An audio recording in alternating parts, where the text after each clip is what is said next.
great seeing you, like finally seeing you. Because Yeah.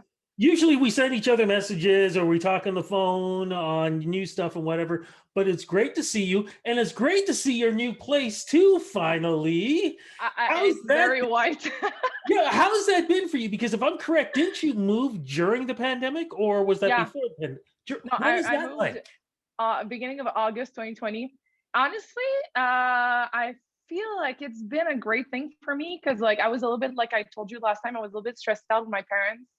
I feel like not that I was not, following the sanitary measures and stuff, but it's just like it's a little bit less stressful for me.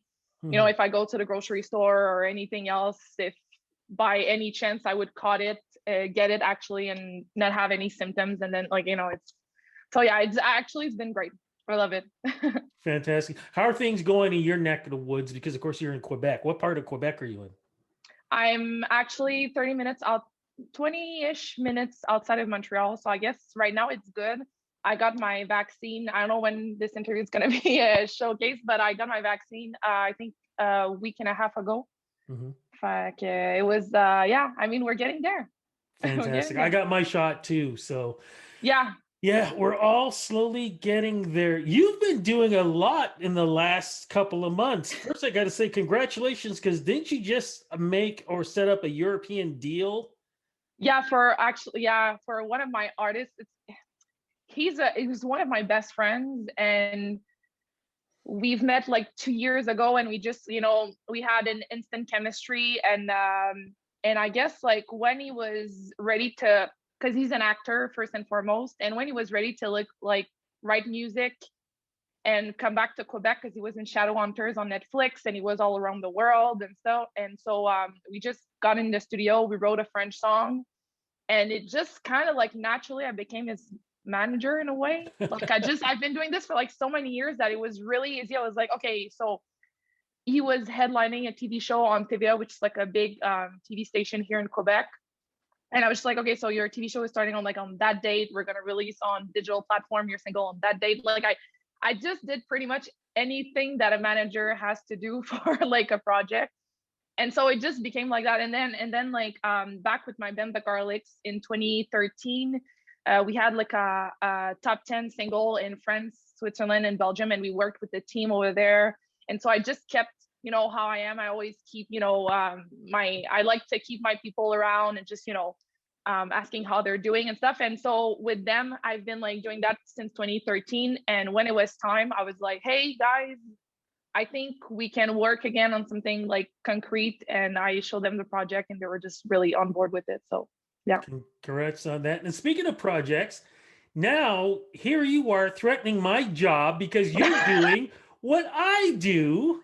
Talk a little bit about that, Well, please, and I mean, congratulations. first, thank you. But first and foremost, you were always telling me, I don't know, we've met like we've known each other for like, I don't know, 5 years or something. And Yeah. every time you're just like, you need to get your podcast or something. Cause like you're always like you like talking to people. And it's so funny because like when we released the single for Jade, so my artist Mhm. is Jade. So this platform Rising Star asked us if we wanted to do like a live together, and I was like, oh, I kind of dig these conversations between artists because I feel like when you know what the person is going through and how are they going through stuff because you're going through it also, I feel like the conversation is going like a step further than always going to the same basic questions. So we just did the thing with Jade, and then they asked me if I wanted to do this with other artists. And honestly, I didn't think I was like ready to do that kind of role. But at the same time, like they brought me so many interesting artists, and I'm just like, it's gonna help like my networking and like in a way. So it's just fun. It's just fun. I was gonna But ask I you, mean, nobody can beat Rudy Blair. I mean, oh, come on, like please. What is the best part about doing this now, being on the other side and coming up with the questions and hearing the answers? I feel like the best thing is that I've discovered so many talented artists. Like it keeps me Yeah. very inspired as an artist myself. And I feel like we've had like artists with an interesting journey. And that was one of my main goals. I told the team, I was like, I'm gonna do this like pro bono as long as like I can choose who I'm talking to.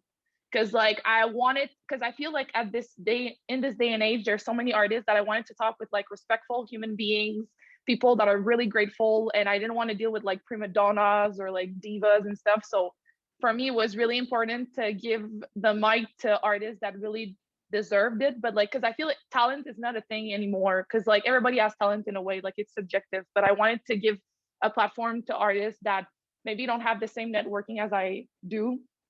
And yeah, so it's been just like keeps me super inspired, very inspired. Okay, and there's something else that you've been dealing with, and it seems to be something that's been really, really serious that you've been dealing with for the last, I would say, 2 months. Okay, and it deals with three things: red, brunette, and blonde. You've been like fighting with this for the last couple of months. It looks like blonde finally won. What happened? Oh my god, I don't know. I guess first I cut my hair. So like I got my place. I don't know, I just cut my hair. It was like a new single era, and we did like a kind of a pinkish. So Yes. it kind of looked like it was still red, but it was kind of more pink. And then because we had to bleach my hair to get it pink, once the pink wore off, I was kind of blonde. And then like I had so many like compliments, like even more than when I had my long red hair. Like I feel like the short blonde hair just like won it all. So I was just like, you know what? Maybe I just need to live my blonde hair era. So it's pretty much just like a vibing with going with the flow. Can you tell the story that you wrote about? I think you were talking to your hairdresser who suggested the short hair, and you weren't sure, and then you kind of Yeah. did it. Talk a little bit about that because I think people, So especially because of the pandemic, people are looking for changes and they don't know if they should make the changes. You did. I feel like I've been thinking about cutting my hair for a long time. I feel like I was confronted about what being feminine is. You know what I mean? Because we always talking about like long hair, and I think in a way I was still thinking that myself. And so I think cutting my hair was just to prove to myself first and foremost that I was still sexy and feminine without my long hair. And so it's like I say that to my hairdresser that it was kind of like a therapy for me in a way that I was just like it just fits me so much more because I feel like it just fits my personality in a way. So it's I guess it's not very complicated. It's just like I was at that stage where like there were a lot of changes just in my life in general. And I just felt like I need to cut my hair. And honestly, since I work out a lot, it's so much easier to get dry all of like I don't have wet hair for a long time. Like I feel like yeah, it's really convenient for me for my lifestyle. Yeah. Well, your hair looks great. You know, I sent you a message saying always looks amazing. Yeah, thanks. Sexy, please. That's a permanent for you. And when we talk about your last single, Sexy really is kind of like what that pink cupcake kind of thing you were Yeah. doing. Talk a little bit about that. What was the single called again? So I got the first one was Obvious, and That's then it. the one that I released last week or two, or last week I think it was. It's called Moments, and the concept with that is that every song from for this project only have one word as the title, and once you're gonna bring all those songs together, it's gonna make a sentence that's gonna be the title of my EP. So it's kind of like Obvious Moments, and so the rest will be discovered or revealed. And so yeah, so I just wanted to write positive music about love because I feel like I'm getting close to 30, and I feel like I'm always like the single one in my friends, like especially since I'm close to 30, like everybody's having kids and like getting married, and I'm still like doing my being very focused on my career and stuff. And so I just wanted to keep reminding myself to keep an open heart and just to be open to like spontaneous experiences. So it's kind of like this whole soon to be released EP is like more of a therapy for me. Just like Let, I need to be positive about love. So yeah. let's talk about Obsession. Let's talk about that song itself. But the video, the concept, everything that you did with Yeah. this was very, very, very cool. Thanks. For Obvious, I feel like it was really like the kickstart of like the whole like being positive about my love relationships and stuff. And so I wanted to so for this music video, of course, when like COVID happened, so it changed a little bit of like what I had in mind. But since it's like it's a song that I wrote about, like I said, it's a date that I had with a guy, and then he went super far away, and we had to keep in touch through like FaceTime and video phone call and stuff. And so the song is pretty much about like flirting through the camera. So I thought that if I could like bring all different people feeling themselves in front of camera, these are all like artists from the Quebec industry or Canadian industry, and I just wanted to just have like a feel good moments where like it's really about like feeling yourself in front of a camera. And that's why I also did my own scenes with my own phone, because I wanted like all the images to just fit well together. So, and then I was like, okay, let's just add some like it's called motion design, so it's kind of like graphics and animations and stuff, just to keep it more like in tune with like the 80s inspired kind of vibe that I'm going with the projects. And actually the thing is, like, for Moments, since it's like it's my new single, and we're gonna do like a short movie for the music video. Okay. So yeah, so it's gonna be very different from like what like people saw for Obvious. But yeah, I just want to showcase, because like I'm a truly like someone who enjoys movies and TV shows, and I wanted to showcase my song for these projects. Like, I don't want to sing in front of camera. I want to like I want people to see the potential for these songs to be in like TV shows and like movies. So that's why I was like, I'm gonna make my own short movie to like show people what I had in mind when I wrote the song. And Moments, it's like it's a song about actually me getting close to my 30s, and like if I would have like if I would fall in love with someone, I would want to stay spontaneous, even though we're in our 30s and we have responsibilities and obligations. I just want to like keep this super young and fun, and that we're never too old to fall in love. So yeah. It's kind of funny. Do you feel like a lot of women or even men are feeling that way as they're turning 30? I know for myself, when I turned 30 many, many, many years ago, it's funny. My thought was more of, oh my goodness, I'm not in my 20s anymore, as if now I have to be an adult. But I didn't really worry about relationships or anything like that. I mean, I had mine comes and goes and things like that. But my thing was more of, I can't be a kid anymore because I'm supposed to be an adult, thinking about what my parents were going through when they were 30. Is it sort of like the same thing now? I feel like this is what society want us to feel like. Hmm. But I feel like I'm looking at Lo. I'm just like, I'm gonna be like her at 50. You know what I mean? Like, I mean, age is just a number. And I feel like the more I feel like society is kind of changing.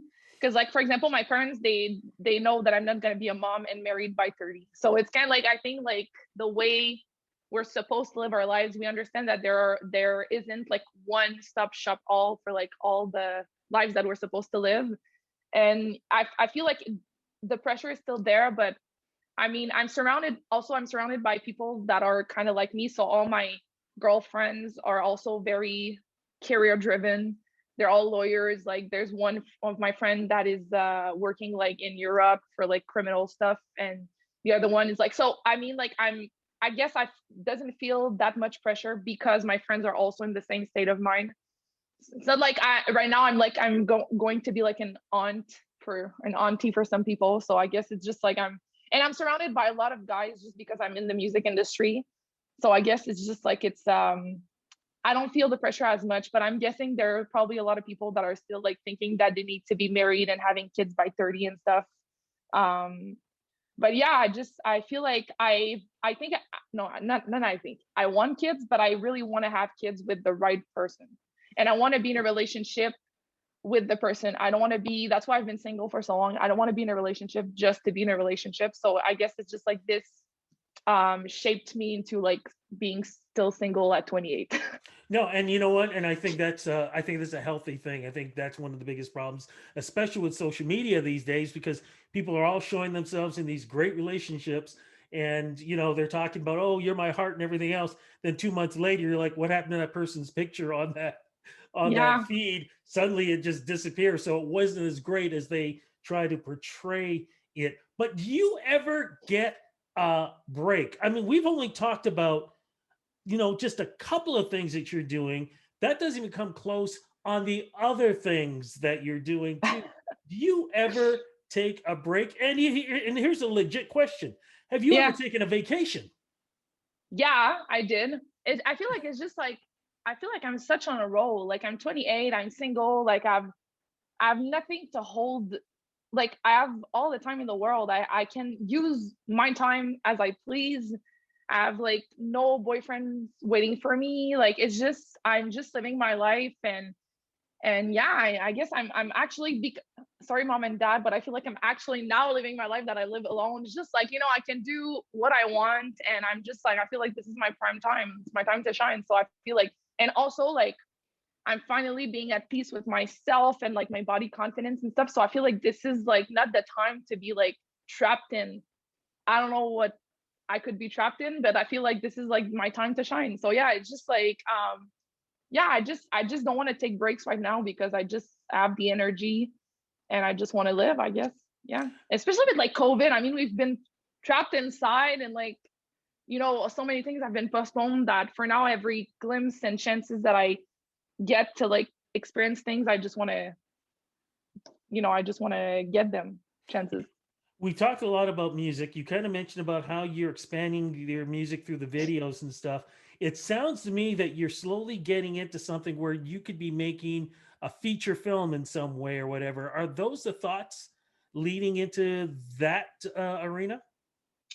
Yeah, for sure. I think if people go see on my YouTube channel, all my music videos are always well produced. I always want to give them quality, even though it's more like in a music video format. Now it's gonna be really like a short movie where it's gonna be me and this actor that we portray like a couple in the music video. So it's gonna tell the story much more than the other music videos.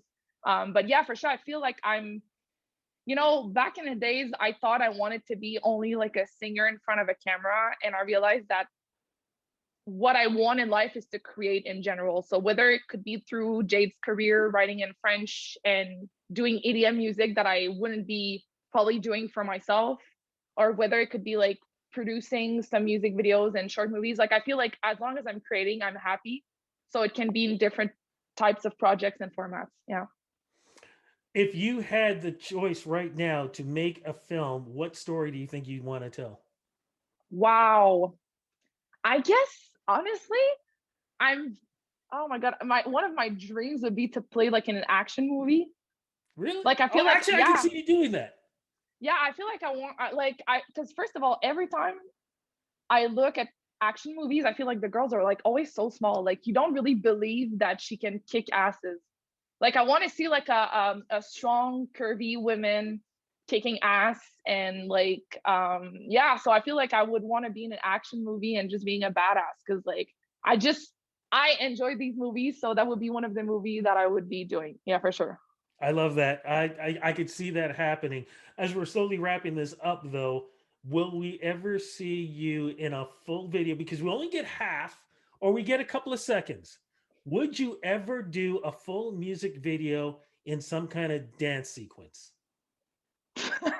No, I'm so bad at dancing. I'm so Don't. bad at dancing. Ah, no, you're not. I've seen your videos. I think you're playing it down.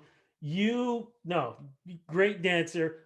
But I mean, it's Never okay do. if I go clubbing, but like No, learning forget a the choreo. clubbing. I'm talking about straight. Hey, Ed Sheeran did it. Why can't you do it? Oh my god, I think it's just not my thing though. I feel like it yeah, it's just not my thing. Like I like to dance for fun, but I don't want to portray myself as a dancer because that I appreciate it, but I don't think I'm a decent dancer for like music video and stuff. So I guess yeah, I don't think I'm gonna do a dancing music video soon. Oh, I don't know. I think you're playing that way too down. I think if there's anybody who could pull it off, I wouldn't even say pulling off. I think you would do an amazing dance video. You've you've got the spirit, you've got the vibe, you've got the look, you've got everything. I don't see why you don't do it. So I'm gonna plant that seed, and hopefully You're gonna get me in trouble because I have so many friends that are dancers. So they're gonna see the interview, they're gonna be, let's do it. Let's do it. even better, you should. Look, congratulations on all the music that's coming out. But you did mention that this is leading up to a album or EP, and if so, when EP, is yeah. this going to be happening? Um, it's hard now to make like projects. I know I want to release an EP. I just don't know it's gonna be in fall or next spring. because I still have to record. Like, there's going to be like 5 songs. I'm thinking about the sentence.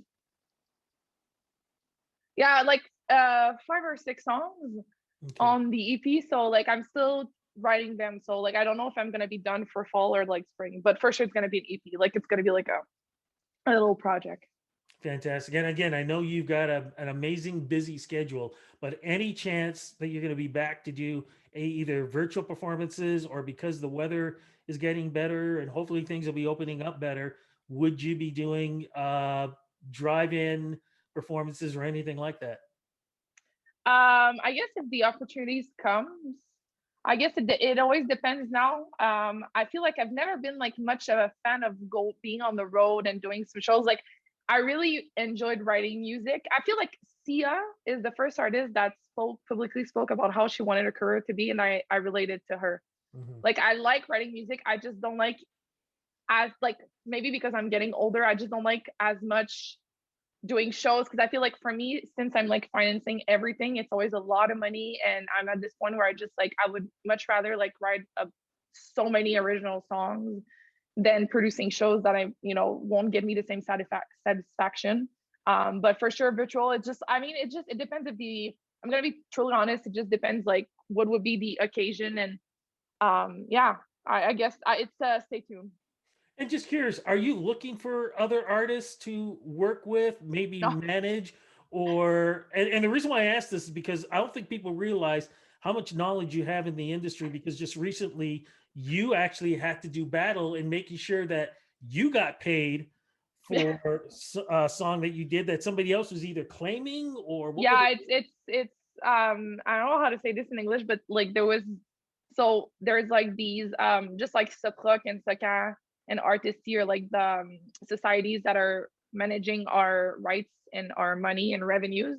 There was like a party in UK that was claiming some of my production rights on the Canadian territory, and I had to just like um it's funny because it never works like that, but I have to prove that I didn't have an agreement with someone. And usually, It's how it crazy. works in law is that the people that are claiming something, they have to prove that they have the contracts or the agreement, and then you have to prove that you didn't sign this.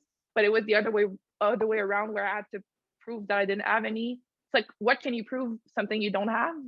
So that's why it never works like that in law. So I was kind of a little bit pissed about how the whole thing works because that's not how it's supposed to work in law in general. But yeah, I had to fight a little bit, but thankfully the people at Saproc were like super helpful, really because that's their job to represent the producers in Canada. So I was really grateful that they helped me throughout this adventure, I would say.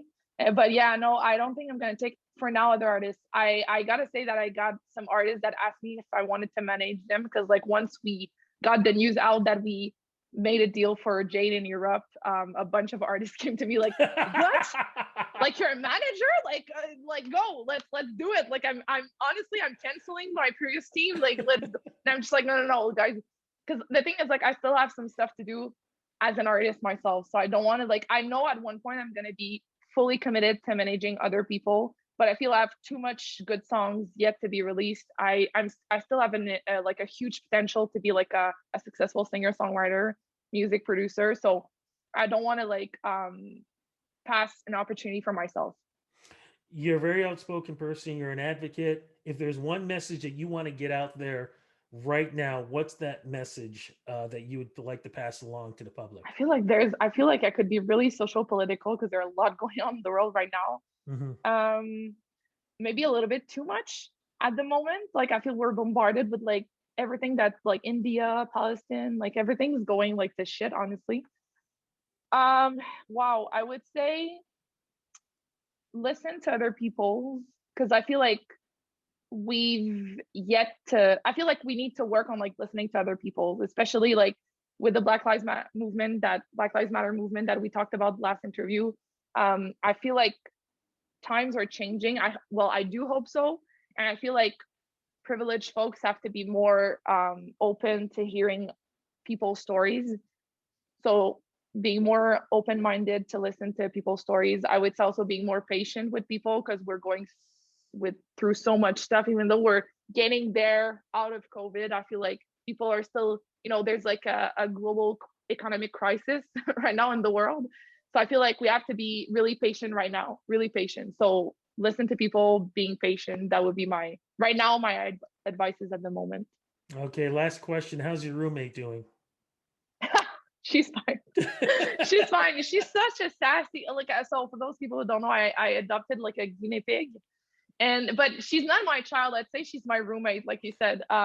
Because like I adopted her when she was already like a year old. I don't really know like her age, honestly. So I think I'm just gonna put her birthday as the day that I got her. She's really a sassy, and my mom always makes joke that it's the perfect combination because she's like a princess with another princess. To me, it feels like it's the perfect. Yeah, I'm really high maintenance, and she is too. So I guess it's the perfect combination. But Yeah. she's so cute. She's so cute. Yeah. You are the definite perfect combination of beauty, power, elegance, and drive. And that's one of the Thank you reasons so why I much. love you big time. Love everything that you're doing. I send those messages. Keep doing what you're doing because, like I said, you are a great example of somebody who, even during the worst of times, you still find a way to make things happen. You accomplish always. I mean, it's I guess I'm like we talked about, like I'm really privileged. Like I'm an only child. My parents are really there to support me. They gave me time. They still give me support. I guess I was just raised in a good family, and I'm really grateful for that because like I didn't miss any love when I grew up. I didn't miss anything. So I guess like this would be one of my other advice actually. Be a parent to your children. Like if you're wanting to have children, give them your time. This is so much more valuable than any material stuff. Like I feel like this is why I grew up to be like a stable human being. It's because like I was never lacking love from my parents and time from them. So I guess like hi mom and dad. And yeah, I guess like yeah, it's just like, and you met my dad, like you saw Yeah. him. He's really like he's really a kind man, and actually he's probably one of the reason why I'm still single now that I think about it. He raised the bar so high. Like he's so respectful. Like honestly, he raised the bar so high. He's honestly, that's why he's successful in business, because he respects women so much. Like he's a good guy, and I feel like guys have to like step up their game to be close to my dad. I mean, it is what it is. That's the way it's supposed to be. As I told you, that's old Yeah, school. That's the way it's supposed to be. And thank you yeah. so much for doing this interview with me. Like I said, Honestly, congratulations thanks for on having me. always. I'll be checking out the stuff that you're going to be doing as you're doing my job, which you do an amazing job at, and just everything else. And let's make sure that we do this again soon on your other projects and everything else that's coming out. Yeah, for sure. I'll keep you posted, and hopefully I can come to Toronto and we can grab a beer. It's been a while, so yeah, Too for long. sure. Thanks again. Bye.